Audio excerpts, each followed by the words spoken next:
ادامه حمله از سوی شاگردان رحمت‌الله فضایلوف. خیلی بازیگزاری خوب هم داشتند بازیگران ما. امکانیت هست نوردین و بازیگر رقم 18 دسته ما تلاش کرد که حمله رو انجام دهد اما موفق نگردید و ضربه کنجی به هر صورت با فایده فوتبالبازان ما داده می شود. امکانیت دوم در بازی امروز از کنجی میدان پرتاب ارسال می شود به جریمه گاه ولی باز هم بازیگران ترکمنستان رو تلاش کردند و امکانیت بسیار خوب و گل. اما اینجا با تو بازیگری دسته ترکمنستان رسید.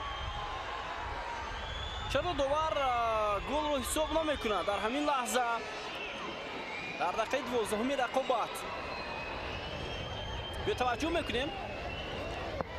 بله واقعا هم بازیگری دسته ترکمنستان رسید به توپ در همین وضعیت و فوتبالبازی ما با سر توپ رو به درون دروازه روان کرد و اینک حساب شده می شود. در نهایت کار بیننده عزیز متاسفانه بعد از تماشا کردن لحظه افساید ما نتوانستیم از آغاز ببینیم که چگونه حمله آغاز گردید ولی همان بازیگری که نمکک گل زده بود نوریدین اوریون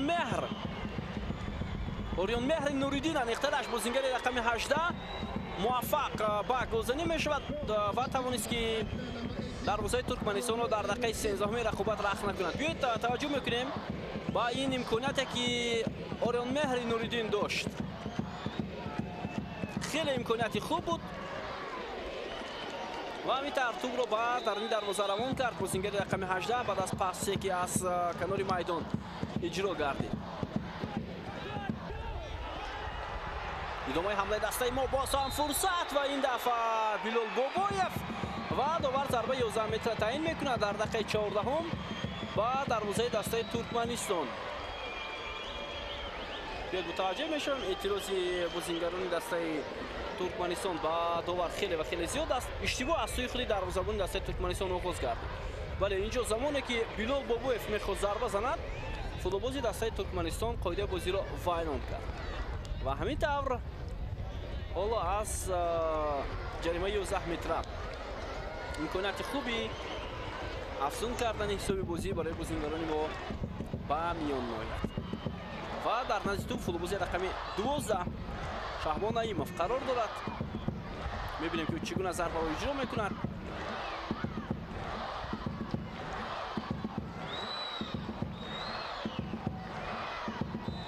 شهبان نعیمов ضربه و اینجا برمیگرداند دروازه‌بان ترکمنستان.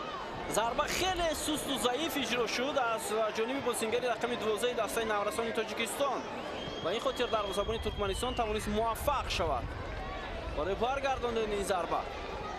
بسیار ضربه اجرا شد که به همان موقع دروازه‌بان رفت و دروازه‌بان هم با زانوش توپ را برآورد از روی خط دروازه.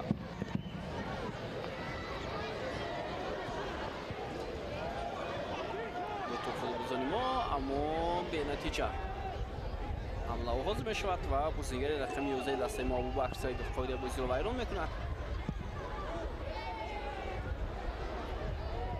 ضربه خیلی هم سخت و اشتباه خیلی داخلی خط دفاعی دسته ما. اینجا حساب 1-1 می شود دوستان ارجمند.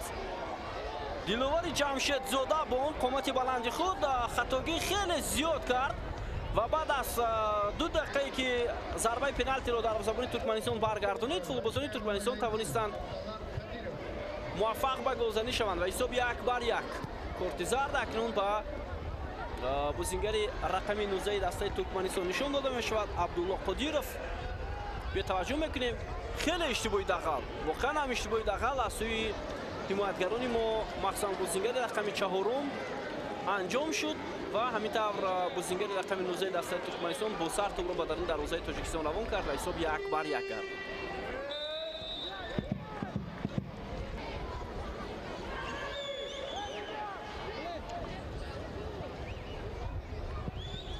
پرتاب خیلی بلند امکانیت بسیار خوب و گل دوم به دروازه ما روان می شود. بیننده عزیز فوتبالبازان ما چیکار میکنند در خط حمایت؟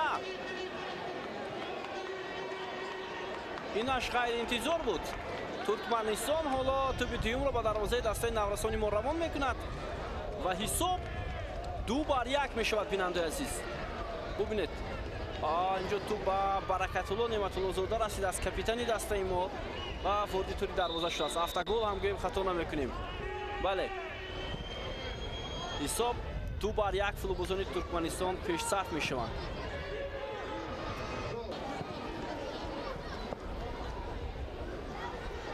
ҳамлаи футболбозони мо як партоби баланд ҳам ҳаст ва аммо ба тӯб инҷо иштибоҳ мекунад дарвозабони Туркманистон ва дар ниҳояти кор Тоҳири Муҳаммадҷон муваффақ мешавад ба задани гол. хеле хуб, дар ин лаҳза партоб ирсол шуд аз ҷониби Юнус Исматуллоев, агар хато накунам. бед мебинем ба ин лаҳза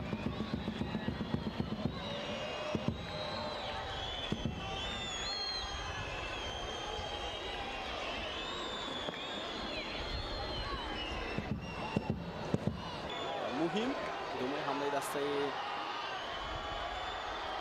наврасони Тоҷикистон. зорба ва гол. бубинед чӣ гуна голи зебо аз ҷониби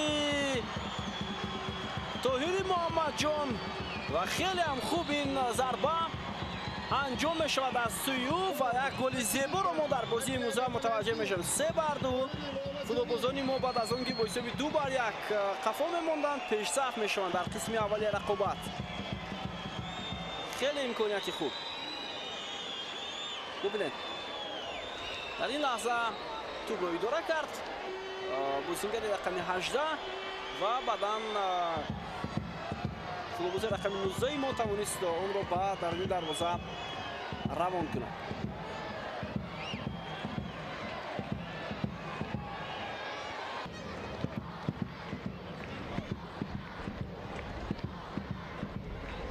ва ҳамин тавр эрон баранда шуд. дастаи мо зинаи дуюмро ишғол кард. баъдан соли 2022 соли гузашта бозиҳо дар душанбе баргузор шуданд. эрон дар зинаи аввал қарор гирифт, тими ӯзбекистон дар зинаи дуввум ва дастаи мо дар зинаи севум. ҳамон дастае ки қабл аз рафтан ба ҷоми осиё дар ин мусобиқа иштирок карда буд.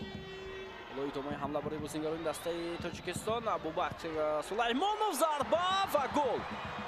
ҳисоб 4-2 дар дақиқаи 82 Масрур Ғафуров тӯбро ба даруни дарвозаи дастаи Туркманистон равон мекунад ва ҳисобро 4-2 менамояд.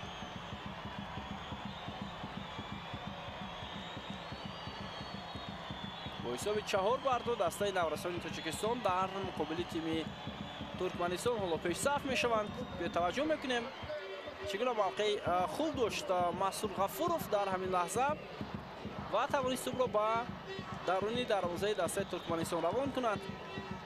Абубакр Сулаймонов ҳама корро анҷом дод, капитани дастаи наврасони Тоҷикистон ва баъдан барои Масрур Ғафуров фурсати задани голи чаҳорум фаро расид. чоре ҳам накард вобаста ба ин чиз. 4 дақиқа илова кардаи довар анҷом ёфт. садои хуштаки доварро интизор ҳастем. ва ҳамин тарз бинандаи азиз дастаи наврасони Тоҷикистон дар бозии дуюми худ дар муқобили Туркманистон бо ҳисоби 4-2 ғалаба ба даст овард ва бо 4 имтиёз дар ҷадвал мавқеашро мустаҳкам намуд.